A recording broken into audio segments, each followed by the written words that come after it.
Aujourd'hui, on plonge dans le monde fascinant des tiny houses, ces petites maisons qui révolutionnent notre façon de penser l'habitat. Vous rêvez d'un chez vous plus simple, plus abordable et plus respectueux de l'environnement ? Alors restez avec nous car on va explorer toutes les facettes de ce mouvement incroyable. Comment construit-on une tiny house ? Quelles sont les différentes options ? C'est ce que nous allons découvrir ensemble. Alors, pour commencer, qu'est-ce qu'une tiny house exactement ?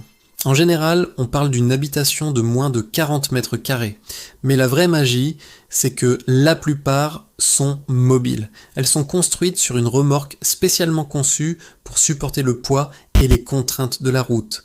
C'est le cœur du concept, la liberté de bouger avec sa maison. Maintenant, comment on s'y prend pour en construire une ?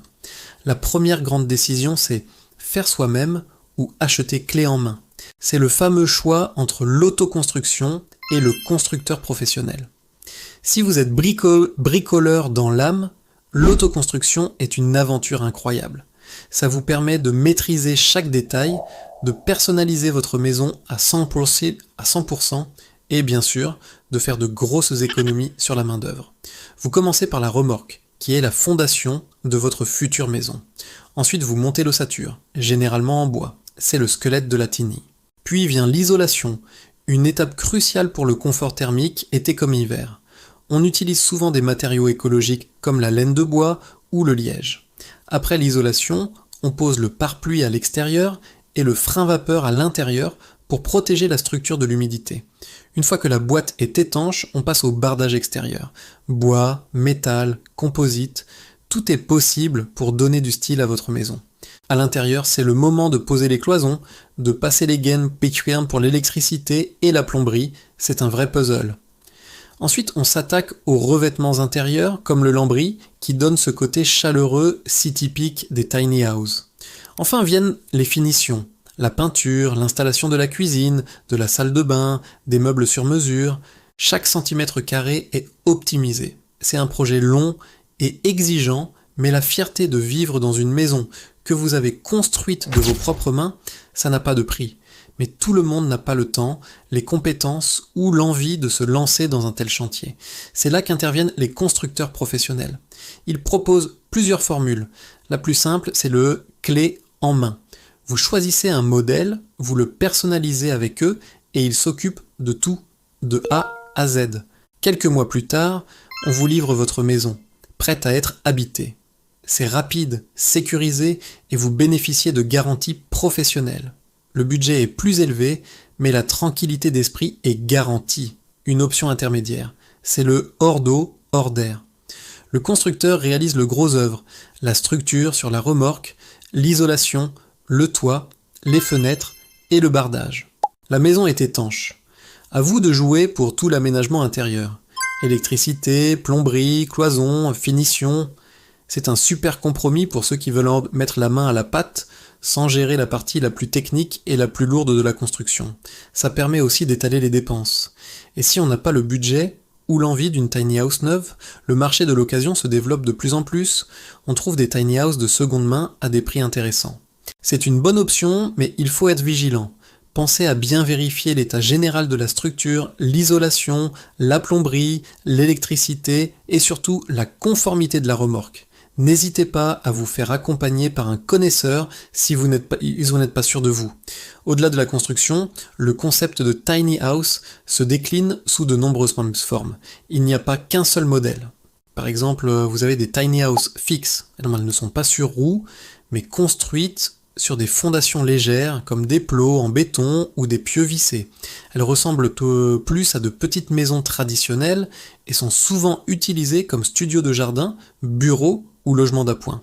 La réglementation est différente, mais c'est une super solution pour agrandir son espace de vie.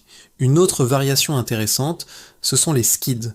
Ce sont des modules posés sur des patins en acier ou en bois qui peuvent être déplacés avec un chariot élévateur ou une grue.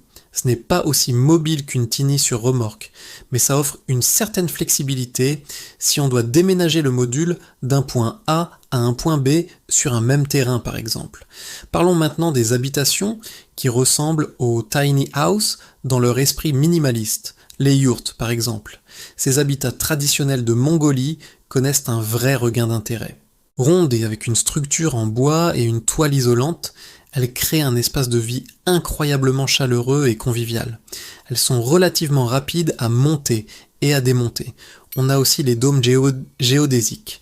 Avec leur structure en triangle, ils sont très solides, résistants au vent et offrent un volume intérieur impressionnant.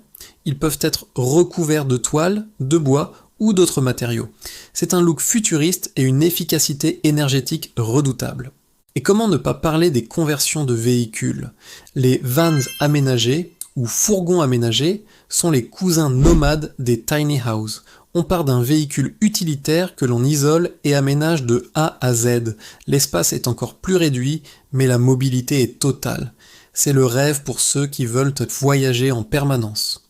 On a aussi les bus scolaires américains convertis, les fameux Schoolic. Là, on a plus de surface, ce qui permet de créer un vrai petit appartement sur roues, avec tout le confort nécessaire. Enfin, une autre solution qui gagne en popularité, ce sont les conteneurs maritimes aménagés. On récupère ces grandes boîtes en acier pour les transformer en maison. C'est hyper robuste, modulaire, on peut en assembler plusieurs pour créer de plus grands espaces. Ça demande un savoir-faire spécifique, notamment pour la découpe et l'isolation, car le métal est un vrai pont thermique.